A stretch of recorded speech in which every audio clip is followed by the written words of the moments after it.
In this session, actually, what we will discuss is projection of solids with its axis inclined to both the planes.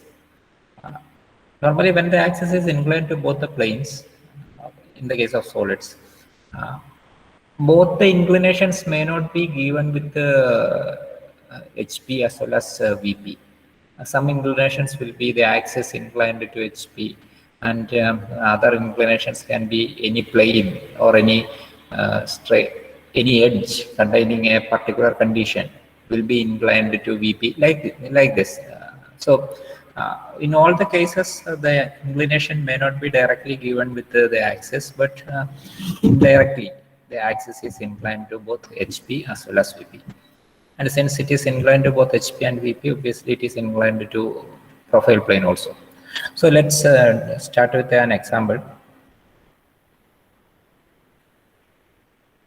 Draw the projections of a square prism, base 25 millimeter side, and axis 50 millimeter long, resting on one of its base edges on the HP, with the axis inclined at 45 degree to HP. The edge on which the prism is resting makes an angle of 30 degree with the VP.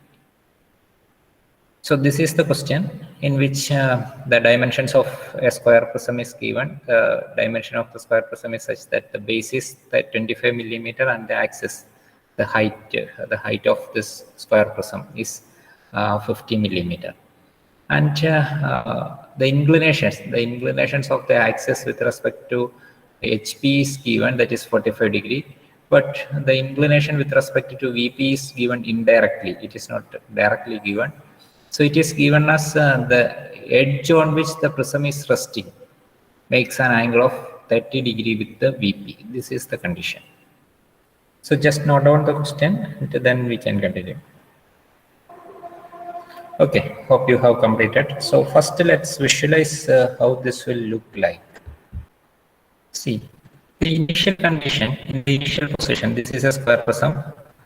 Both the end faces are squares. So initially, in the first position, what we have to do is we have to make it like this. Since our last position also I can show you. I'll show you the last position that we require actually. So this is the final position that we require. So in this position, the front view is, it should be, the front view is something like this, and the top view will be something like this. So the front view and top view are not giving you the true shape of any of the faces. So we cannot draw it directly. So what we do is we use the three position method. We use the three different positions, the single position, that is the initial position, then the first inclination, then the second inclination. That is what we are doing. So in the single position, in the simple position, it should look like this. That is, in the top view, it will be just a square. So in the top view, it is a square with its with the one of the edge parallel to the XY line, obviously. So one of the edges should be parallel to the XY line in its top view.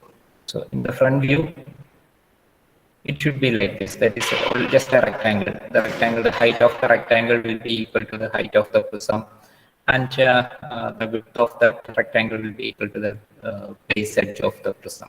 So it is a 25 by 50 sized rectangle.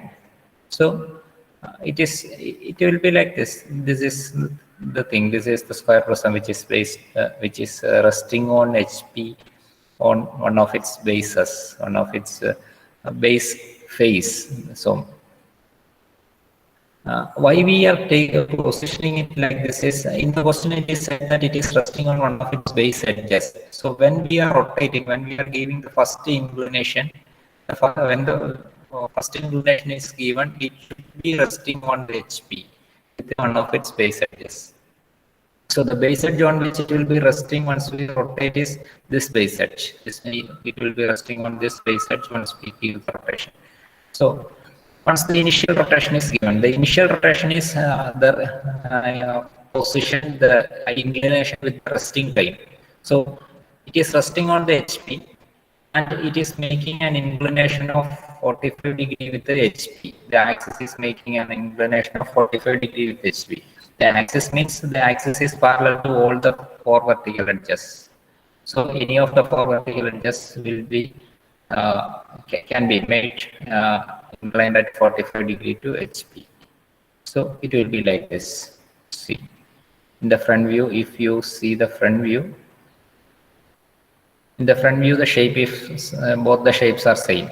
The only thing is this one is inclined at an angle 45 degree to XY line, and with one of its base corners, one of its corners touching, one of the corners of the rectangle touching the XY line. Why it is touching the XY line? Since it is resting on HP, since the square prism is resting on HP on one of its base edges, one of its in the front view, one of the corners should be touching the XY line. So that is this. So this particular corner represents the base edge on which this particular square prism is resting on HP. So that is the condition. Now in the top view, what is the situation? In the top view, the shape has changed. See, the second shape is somewhat different from the first shape. If you go for this this type of view, that is the only the lines, this is only a square, and this gives you a rectangle with actually in it has three different rectangles, out of which this rectangle is visible, and this rectangle, this is a whole rectangle, and within this line will be invisible line, since it represents the edge on which it is resting on HP. So that is that edge is just a invisible line. So that is the condition with the top view. Now, if you go for the third inclination, in the third inclination, what you have to do is the resting edge, the edge on which it is resting is this edge. This is making an angle of 30 degree with the VP. So what we have to do is we have to reproduce this figure, reproduce the second top view in such a way that it makes an angle of 30 degree with the XY line. See, like this. See, this angle. This is making an angle of 30 degree. This angle from here to this angle is 30 degree. Or even not necessarily this has to be made 30 degree. This can also be made 30 degree, because this edge as well as this edge, both these edges are parallel. This edge can also be used. So this edge is making an angle of 30 degree with the VP. That is the condition. With the VP means in the top view it is with the XY line. So with this one, our figure will be completed. In the top view will be completed. See, this edge is invisible, and here this edge is invisible. So these two edges, this edge in here as well as this edge here, both the edges are same. It is invisible. And now in the front view, if you go for the front view, see, in the front view, the third front view is an entirely different picture. We cannot directly draw it. So first we have to draw the symbol position, and then the inclination with the plane on which it is resting, that is inclination with HP, has to be drawn. Then from that one, the second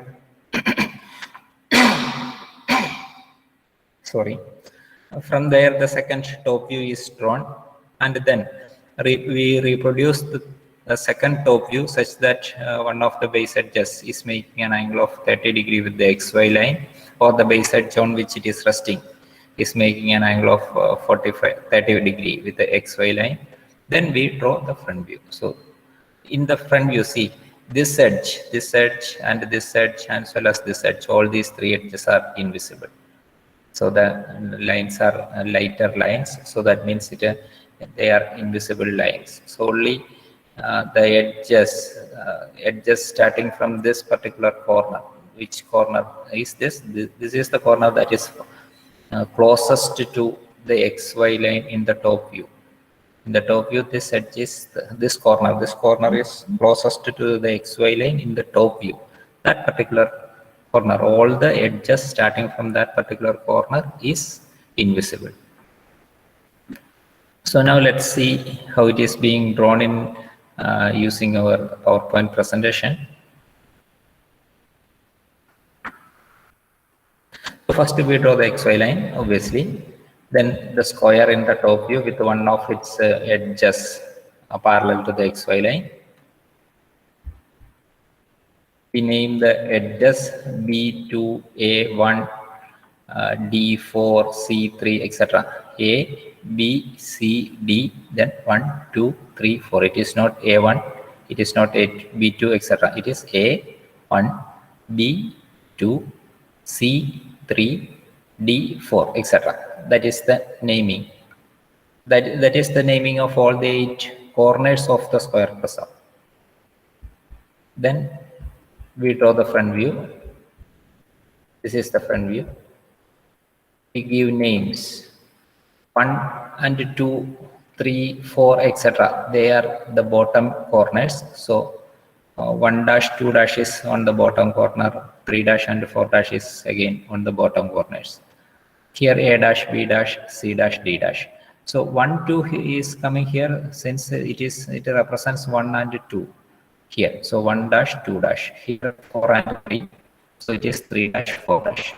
Here A dash, B dash on the top, A, B. So A dash, B dash. On the top, C and D will be there. So it is C dash, B dash. Now what we have to do is we have to reproduce this picture, reproduce this particular drawing, this particular rectangle in such a way that it makes an angle of 45 degrees with the XY line. So this angle is 45 degrees. This picture is reproduced with an angle of 45 degrees with the XY line, and one of its corners should be touching the XY line. Now from this points, that is 1, 2, 3, 4, A, B, C, D, we draw the curves.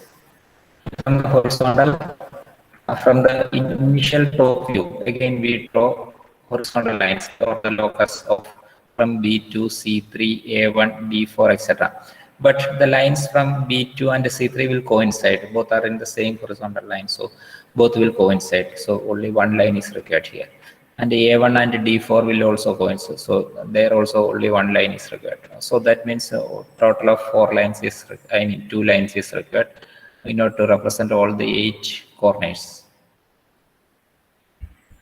Now the points are given naming corresponding to the names. That is, if this one is, see here 1 and 2 is coming up, 1 is here, so 1 and 1. Here is it, 1. Here 2 is there, here also 2 is here, so both are joining, so it is 2, 2, 1. So here also 3 dash is here, 3 is here, so this is 3, 1. 4 dash is here and 4 is here, so it is 4, 1. Likewise, A, B, C, D, etc. can be found out. Now we join the lines in such a way that the point closest to the XY line is made, the edges starting from the point closest to the XY line is made invisible.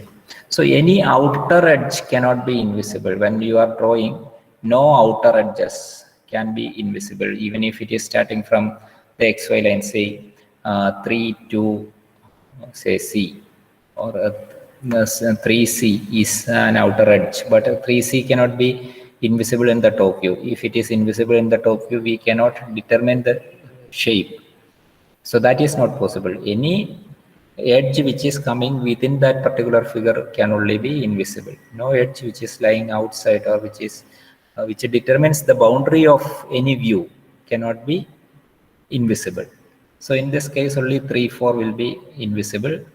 Now we reproduce this picture with this edge or this edge, either 1, 2 or 3, 4, whichever is, or BA or CD.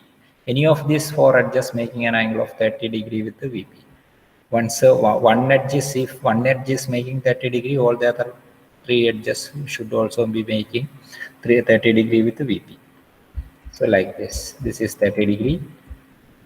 So that picture is redrawn. This picture is redrawn here. Sorry. Then the naming is also reproduced. 1, 2, 3, 4, etc. All the namings are reproduced. Then the front view is dropped. In order to draw the front view, all the edges, all the 8 edges are, all the 8 corners are projected upward. A 1, 2, 3, 4, A, B, C, D. All the corners are projected upward and from the horizontal also. See, 1 and 1. This is 1 here and here is the 1. So this is will give you the point 1. See, this will be the point 1 and point 2 will be this point will be point 2, etc. 1, 2, 3. See, 3, 1 is here and 3 is here. So horizontal as well as vertical. So this is 3, 1. Then 4, 1. A1, B1 dash, C1 dash and D1 dash. Now you have to join. Joining all those edges which are invisible with the continuous lines and which are invisible with the dotted lines. In this case, this is drawn very lightly so that we determine whether the edges are visible or not. In order to determine whether the edges are visible, the edge which is or the corner which is farthest from the XY line, all the edges starting from that particular corner should be visible. So all the corners, all the edges starting from D1 will be visible. Now the edge which is closest to the XY line, that is 2, 1. And since it is closest to the XY line, all the edges starting from the 2, 1 will be invisible. And then finally the boundaries.